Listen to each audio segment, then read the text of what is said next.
வணக்கம். நம்ம இன்றைக்கி என்ன பார்க்க போகிறோம்னு பார்த்தீங்கன்னா, நமக்கு ஃபேவரட்டான பானிபூரியை பற்றி பார்க்க போகிறோம். பானிபூரியை பொரிச்சு எடுத்துக்கணும். புளித்தண்ணி செய்கிறதுக்கு ஒரு கைப்பிடி அளவு புதினா, மல்லித்தழை, பூண்டு, இஞ்சி, புளி, காரத்துக்கு ஏற்ற மாதிரி பச்சை மிளகாய், தேவையான அளவு உப்பு போட்டு பேஸ்ட் மாதிரி அரைச்சிக்கணும் மிக்ஸி கப்பில். அதுக்கப்புறம் நம்ம வடிகட்டி தண்ணியை மிக்ஸ் பண்ணிக்கிறதுனாலும் மிக்ஸ் பண்ணிக்கலாம், இல்லை அப்படியே ஊற்றி நம்ம தண்ணியை மிக்ஸ் பண்ணிக்கலாம். தேவையான அளவு உப்பு போட்டுக்கணும். குருமா செய்கிறதுக்கு பார்த்தீங்கன்னா, பச்சை பட்டாணியை நைட்டை ஊற வச்சு செய்கிறதுக்கு 1 மணி நேரத்துக்கு முன்னாடி கொஞ்சம் குலைவாக வேக வச்சு எடுத்து வச்சுக்கணும். அது தேவையான பொருள் பார்த்தீங்கன்னா, வெங்காயம், தக்காளி, பட்டை, கிராம்பு, இஞ்சி, பூண்டு, காரத்துக்கு ஏற்ற மாதிரி காஞ்ச மிளகாய். பேன் வச்சு பேன் காஞ்சதுக்கப்புறம் பட்டை, கிராம்பு, இஞ்சி, பூண்டை போட்டு வதக்கிக்கணும். காரத்துக்கு ஏற்ற மாதிரி காஞ்ச மிளகாய், நான் ஒரு 5 காஞ்ச மிளகாய் எடுத்துருக்கேன், அதையும் போட்டு நம்ம வதக்கிக்கணும்.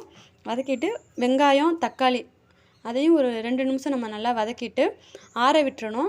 ஆற விட்டு நான் மிக்ஸி கப்பில் பேஸ்ட்டு மாதிரி அரைச்சிட்டு திருப்பி பேன் வச்சு எண்ணெய் ஊற்றின பிறகு எண்ணெய் காஞ்சதுக்கப்புறம் இந்த அரைச்ச பேஸ்ட்டை ஊற்றி அதை ஒரு 2 நிமிஷம் வதக்கினா போதும். ஏன்னா ஏற்கனவே இது வதக்குனது தான். இது பிள்ளைங்களுக்கு நம்ம வீட்டிலே இந்த பானிபூரி கடையில் வாங்கினது.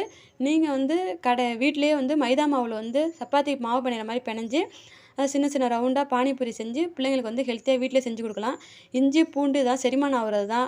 மல்லித்தழை, புதினா இதெல்லாம் ரொம்பவே நல்லது. பச்சை பட்டாணி இதெல்லாம் நம்ம சேர்க்குறோம்.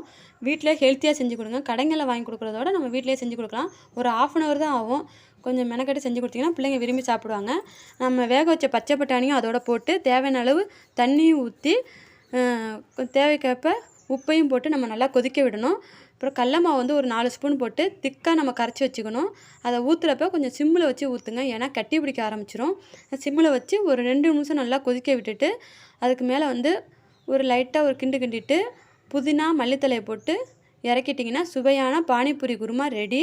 இதை நீங்கள் வீட்டில் ட்ரை பண்ணி பாருங்கள். பிடிச்சிருந்தா லைக் பண்ணுங்கள், சப்ஸ்கிரைப் பண்ணுங்கள், கமெண்ட் பண்ணுங்கள். தேங்க்யூ.